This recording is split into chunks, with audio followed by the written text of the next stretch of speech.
So it's the same for your brain. You're not using all parts of your brain all at once, you're only using certain parts, but that's actually a good thing.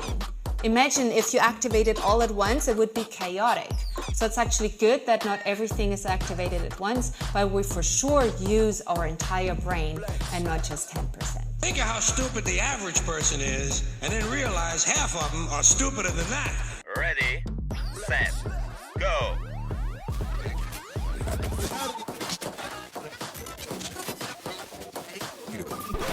Over yet. Overnight, people driving from station to station just looking for gas. How many gas stations have you tried?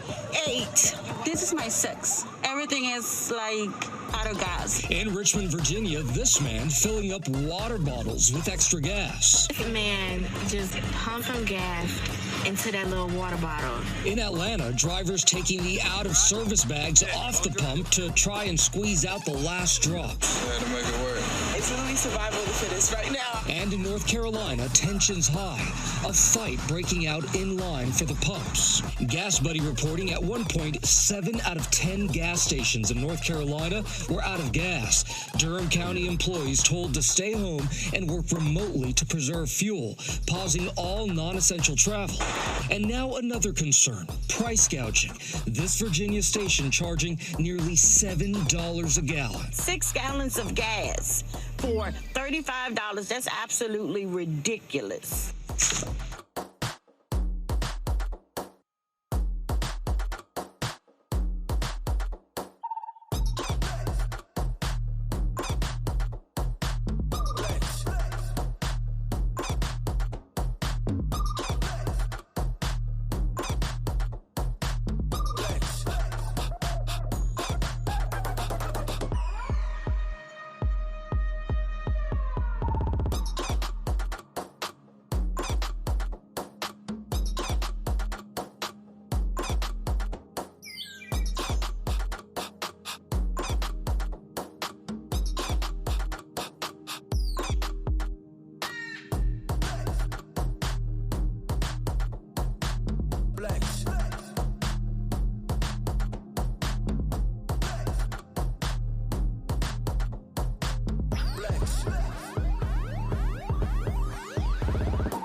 So good afternoon and welcome to the Global Cybersecurity Outlook discussion.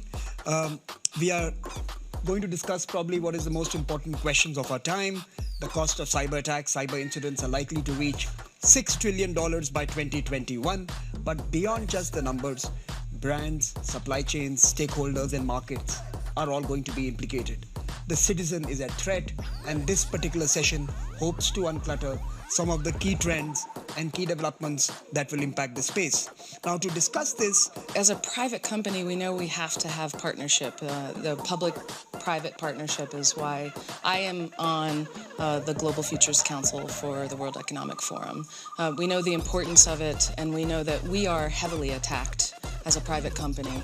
And a lot of our threat data can be used to help public companies, but also the marrying with government companies can also help, or government institutions can also help our own data to address any attacks that we have not yet thought of. So sharing of information and threat information is crucial and important.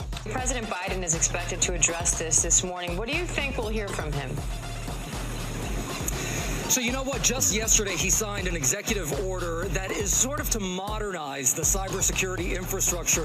And we know that they are going to be making sure that they have a lot of information sharing between the government and private businesses. That is the goal. So he's going to expand on that somewhere around noon Eastern today, and we'll have that right here. My administration is continuing to safeguard our critical infrastructure, the majority of which is privately owned and managed, like Colonial Pipeline.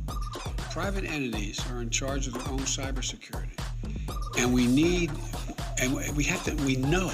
know what they need. They need greater private sector investment in cybersecurity, and that's why we launched a new public-private initiative in April that is focusing on strengthening cybersecurity in the electric sector, for natural gas, for pipelines, as well as water systems and other lifeline sectors. Bottom line is that I cannot dictate that the private companies do certain things relative to cybersecurity. 2020 is a year that has really changed. It is thanks to technology that we are able to join cyber polygon entirely remotely.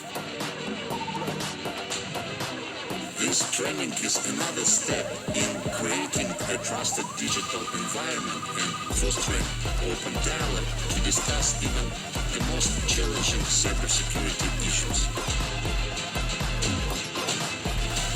Nobody can hide these phenomena, which are only going to increase in the next couple of years. It's dynamic, remote environment. As this world grows in force, and this happens throughout the world, it's just to state that we obviously need to protect people properly.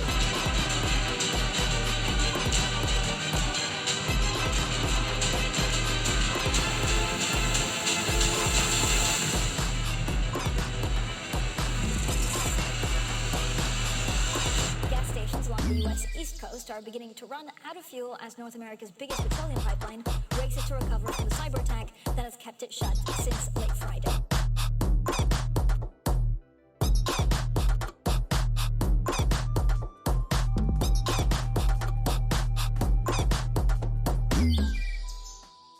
And then we wonder why a UFO doesn't just land and say hello.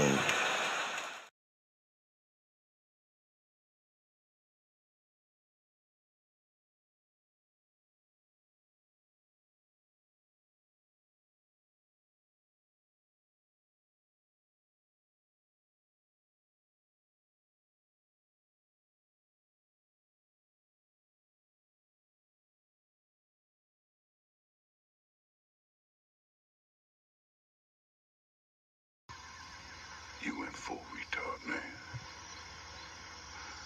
Never go full retard.